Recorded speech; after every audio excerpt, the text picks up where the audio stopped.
لا ما تقولش اي حظ يا عصام يا عبده، ما تقولش اي حظ يا عصام يا عبده. القضية ممكن برجل مين؟ امام عاشور في شباك مين؟ في شباك فريق سيراميكا المحترم العنيد بقيادة ايمن الرمادي. ولكن انت بتواجه الاهلي اللي دايما بيجي في الدقايق الاخيرة والثواني الاخيرة وبلس 90 وبيقول انا معايا روح الاهلي وتيشيرت الاهلي. امام عاشور اللي بيقود الاهلي للفاينل، فاينل السوبر المصري بعد مباراة صعبة جدا. اسمع معايا كده والمباراة شغالة واستاد محمد بن هزاع مولع نار بجمهور الاهلي اللي فرحان دلوقتي، وكل جمهور الاهلي في مصر فرحان بتأهل الاهلي للفاينل. مباراة صعبة صعبة جدا تستحق الفرحة. الهدف اللي بيجي في الثواني الاخيرة بيبقى ليه فرحة تانية حتى لو المباراة مملة، حتى لو المباراة مش مهمة. الاهلي لو بيلعب مباراة ودية لكن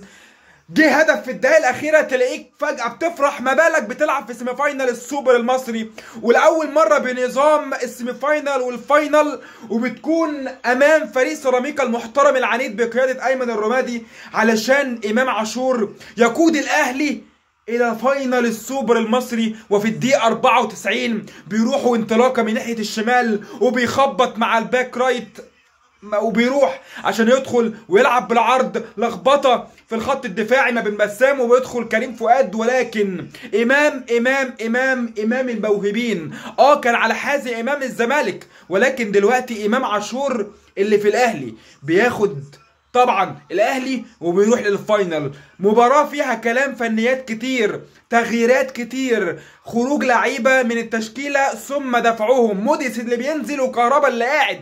كلام كتير هنتكلمه النهاردة في حلقة بالليل وسهرة النهاردة، والاهلي اللي بيوصل الى فاينل السوبر المصري. ولكن عايز اقول لك الخلاصة اللي هتبقى في الكراسة. الاهلي مع كولر قدر انه يوصل رغم الضغوط الفنيه والضغوط على العامل البدني، وراجع من كاس عالم ولعبت مباريات قويه جدا امام الاتحاد السعودي وامام فلومنسي واوراوا الياباني. بعدها بثلاث اربع ايام باجي علشان العب سيمي فاينل امام فريق سيراميكا العنيد القوي المحترم بقياده ايمن الرمادي. وبكرر اسمه كتير لان فعلا الراجل ده محترم من ايام ما كان مدير فني لفريق اسوان، وكل مكان بيكون متواجد فيه بيحط جواه ميزة وبيحط جواه العلامة بتاعته، علامة ايمن الرمادي. ولكن في النهاية انت بتلعب قدام الاهلي اللي بيقول انا يا معلم الاهلي، انا بروح تيشيرت النادي الاهلي، تيشيرت الاحمر النادي الاهلي. ولكن في النهاية خلاص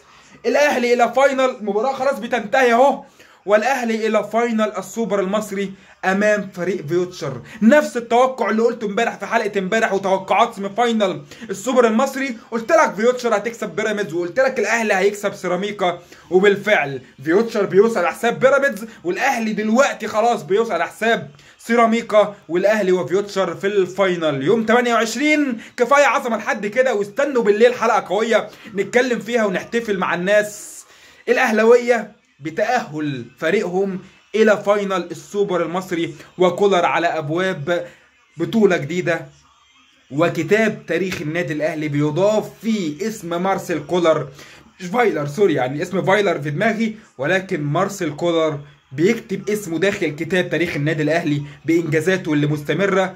والسوبر المصري يقترب من الاهلي امام فيوتشر، ولا فيوتشر هيكون ليه راي اخر؟ ولكن كل الكلام ده نسيب حديثه لوقته، وكفايه عظمه لحد كده، وليه مبروك للاهلي والجمهور، واستنوا حلقه بالليل في السهره ان شاء الله.